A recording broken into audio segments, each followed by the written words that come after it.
gente trouxe o cara aí, ó, campeão já. Pô, nós juntos, alguma coisa a gente ganha.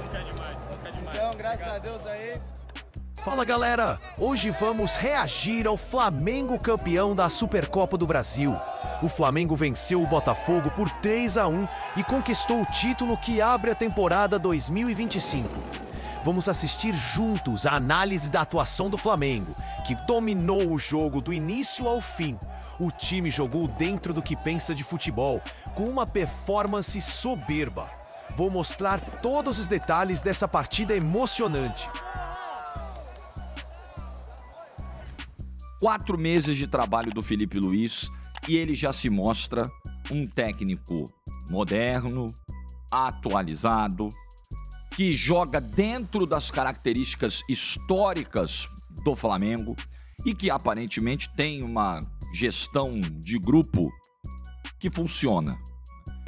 É definitivo esse conceito sobre o Felipe Luiz, Jorge? Nada na vida é definitivo, gente.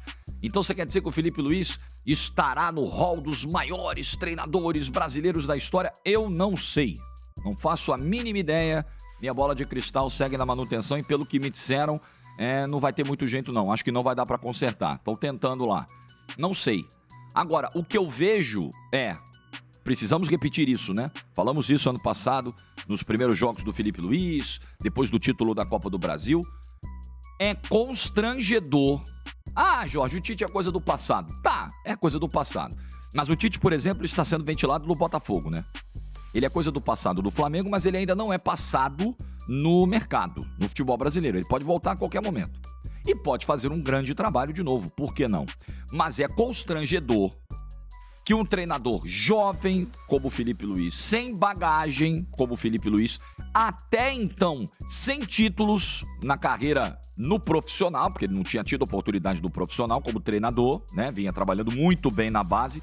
É constrangedor que esse cara, em tão pouco tempo, em questão de semanas, tô falando só agora de fevereiro de 2025, não. Foi logo depois que ele assumiu. Constrangedor que em questão de semanas ele faça um trabalho tão superior ao de um técnico que, por exemplo, treinou a seleção brasileira nas 2 últimas Copas do Mundo. Constrangedor. Cada título do Felipe Luiz, cada grande atuação do Flamengo, cada atuação dominante do Flamengo, como foi a atuação de ontem, aumenta esse constrangimento. O Tite deve olhar e falar, meu Deus do céu, preciso repensar muita coisa, porque é o mesmo elenco, é o mesmo time, sem o Pedro, por exemplo. Ah, mas poxa, Jorge, o trabalho do Tite piorou muito quando o Pedro machucou, a culpa foi da lesão do Pedro. O Felipe Luiz também não tem o Pedro. Ele tá jogando com Plata e Bruno Henrique numa dupla de ataque, né? Tem o Michael ali compondo o que é uma linha de ataque, mas na prática, Plata e Bruno Henrique têm funcionado como uma dupla. Como eu imagino que vai acontecer assim que o Pedro chegar e evidentemente que vai melhorar ainda mais a qualidade do time, porque o Pedro é um atacante com mais qualidades do que o Plata, que vem muito bem, né? Plata teve um começo ali, claro, né, uma dificuldade de adaptação, né, uma coisa meio ansiosa até na definição das jogadas, na tomada de decisões, mas o Plata melhorou o nível dele desde a chegada. O jogo ontem é de um Flamengo durante 90 minutos mandando no jogo. Ah, mas o Botafogo teve a posse, teve bola do Igor Jesus no travessão, teve o gol do Patrick de Paula. A partir dos 25 do segundo tempo, quando o Arrascaeta entra, o Flamengo retoma o controle. Então o Flamengo teve um período do segundo tempo onde ele deixou a bola um pouco mais com o Botafogo, até porque gramado pesado, o ritmo do primeiro tempo foi muito intenso, mas foi um pedaço do jogo. No todo do jogo, o Flamengo dominou o Botafogo com alguma tranquilidade. Primeira meia hora de jogo, por exemplo, só existiu o Flamengo em campo. Só. Quando tem a pausa é aos 15 minutos e dura 1h12. Poxa, é uma pausa longa. Ela pode mudar completamente o rumo do jogo, ela pode mudar completamente o ritmo das equipes. Volta o jogo, o Flamengo estava ali como se nada tivesse acontecido. E o Botafogo ficou madurinho para tomar o terceiro ainda do primeiro tempo. Que ele volta. Eu tava vendo o jogo com meu filho aqui, e aí quando volta o jogo, o Flamengo já começa a criar, começa a ter volume. Falei, Gustavo, tá pedindo para tomar o segundo. Tomou. E ficou maduro para tomar o terceiro ainda no primeiro tempo. Tamanha a pressão que o Flamengo exercia.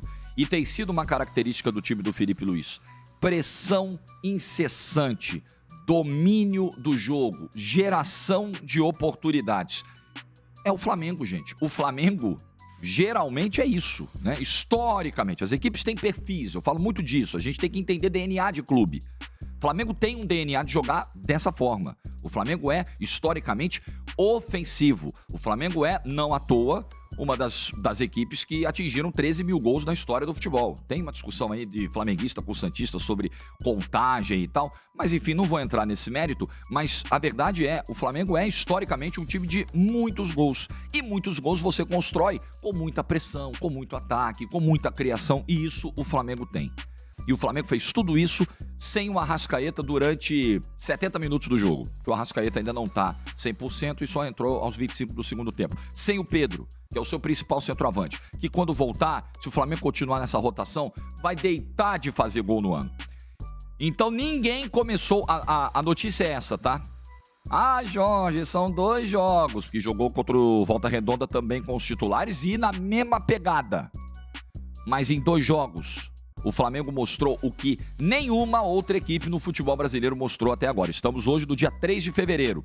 O Palmeiras não jogou bola esse ano ainda. Flamengo e Botafogo entraram em campo no estádio Mangueirão, em Belém, para a disputa da Supercopa do Brasil 2025. Supercopa Rei, né? Em homenagem sempre merecida e justas ao Rei Pelé.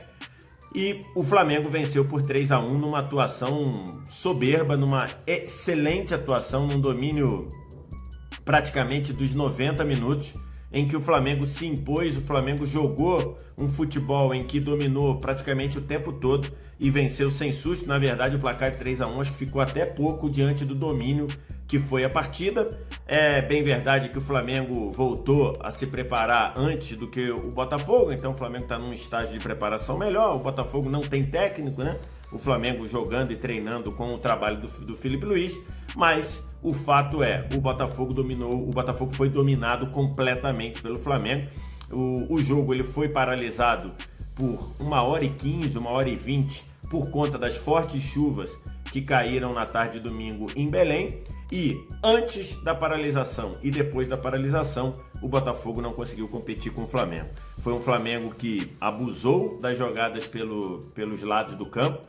E ali, jogadores que se destacaram muito, Wesley pelo lado direito, uma grande partida do Wesley, Michael pelo lado esquerdo, por dentro, Plata e Bruno Henrique flutuando, e assim o Flamengo foi construindo o seu jogo, o seu volume de jogo, fez 1-0 num pênalti sofrido e cobrado pelo Bruno Henrique antes da paralisação, numa jogada que envolve praticamente todo o lado esquerdo do Flamengo, com o Gerson caindo por ali, o Plata, o Bruno Henrique recebendo na área, o Lucas Alter, que fez uma partida muito ruim, tentou dar o carrinho, o Bruno Henrique tirou a bola, foi derrubado na cobrança, bateu, o John caiu no lado certo, tocou na bola e não conseguiu defender. Aí, com 15 minutos, o jogo parou.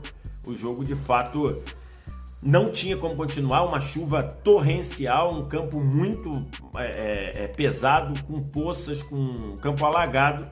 E aí o árbitro, o Ramon Abate Abel, preferiu paralisar o jogo, primeiro por 30 minutos, depois por mais 30, e voltou ali com 1h15, 1h20. E na volta da paralisação, continuou com o Flamengo dominando totalmente, o Botafogo sem conseguir achar distância para pressionar, não conseguia criar praticamente nada. No primeiro, com meia hora de jogo, o Botafogo não tinha finalizado nenhuma vez, o Flamengo já tinha 7 finalizações, e pouco tempo depois o Flamengo fez 2-0, numa jogada que começa com o Flamengo atraindo o Botafogo para subir a marcação. Quando a bola retorna no Rossi, o Rossi dá aquela fatiada, encontra o Plata desvia de cabeça, a bola cai no pé do Michael. O Botafogo tinha subido essa linha, o Michael está em condição legal com o campo aberto, rola para o Bruno Henrique, o Bruno Henrique pega um petardo de primeira, a bola vai no ângulo, sem chance para o John. 2-0, e pelo cenário do jogo era muito difícil o Botafogo voltar na partida. No segundo tempo, o Flamengo ainda teve pelo menos 3 grandes chances, e o Botafogo, tirando o gol, que foi numa saída de bola errada do Flamengo, o Botafogo praticamente não conseguiu criar nenhuma chance de perigo. Teve uma outra finalização do Alex Telles, pro alto, uma ou outra cabeçada, bola aérea do Barbosa, mas no fim o Flamengo ainda fez o 3-0, depois de um passe errado do Walter, passe errado não, uma saída de bola errada do Walter, que o Luiz Araújo cortou, roubou e tocou por cobertura, e um pouco tempo depois o Patrick de Paula diminuiu. 3-1, não tem nenhum questionamento do jogo, uma superioridade grande do Flamengo. Começando o ano da melhor forma. Graças a Deus. Mais terceira dessa competição. Ano começando agora. Pezinho no chão. Tem muita coisa pela frente ainda. Pezinho no chão, passo a passo, a gente vai buscando nossos objetivos. É nóis. Flamengo diante do Botafogo do começo ao fim, né? Um jogo de muita imposição, ritmo muito alto. O Filipe Luís tem trabalhado muito um time que pressione muito quando não tem a bola para recuperar rapidamente. E essa foi uma marca muito grande do Flamengo nesse confronto de hoje, né? Abriu o placar cedinho no gol do Bruno Henrique de pênalti.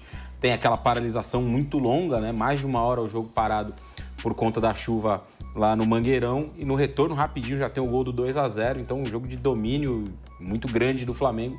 E com as soluções aí que o Filipe Luís vai encontrando, né? Plata e Michael pelos lados do campo, Bruno Henrique na referência, que era uma possibilidade aí já há algum tempo pensada pela diretoria do Flamengo de usar o Bruno Henrique um pouco mais avançado. Com a lesão do Pedro, a saída do Gabigol e ainda nenhuma reposição do mesmo nível, o Bruno Henrique vai quebrando e bem um galho como um centroavante, embora ele não seja esse tipo de jogador, mas tem boa finalização, tem estatura, tem um belo jogo aéreo. O Bruno Henrique fez muitos gols de cabeça pelo Flamengo, muitos gols fechando na segunda trave em combinações com o Gabriel, na época que ele jogava no Flamengo também.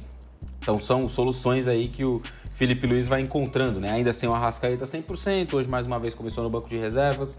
Luiz Araújo veio para fazer o terceiro gol do banco de reservas. Enfim, o Flamengo tem um elenco com várias opções interessantes, né? Fechou a janela com 2 contratações, o Juninho, centroavante, e o Danilo, que vem para jogar como um zagueiro. O Flamengo prospecta outros negócios aí para o segundo semestre, principalmente pensando no Super Mundial e na sequência da temporada, o que geralmente é uma janela mais quente também. Então, um título até esperado pelo estágio das duas equipes. O Flamengo voltou um pouquinho antes, tinha feito amistosos nos Estados Unidos, fez um bom jogo contra o Volta Redonda. O Botafogo, embora tenha feito um clássico muito bom contra o Fluminense, tem uma tiragem menor de jogos e também essa questão aí meio indefinida em relação aos... Meio não, totalmente indefinida em relação ao seu futuro. A gente estava no... E aí, torcedor rubro-negro? O que você achou dessa vitória? Deixe seu comentário, porque a sua opinião é muito importante para nós. Se você gostou desse vídeo, não se esqueça de deixar o seu like, se inscrever no canal e ativar o sininho para não perder nenhuma novidade. Compartilha com seus amigos e vamos juntos acompanhar todas as novidades do Mengão. Até a próxima, pessoal! Valeu!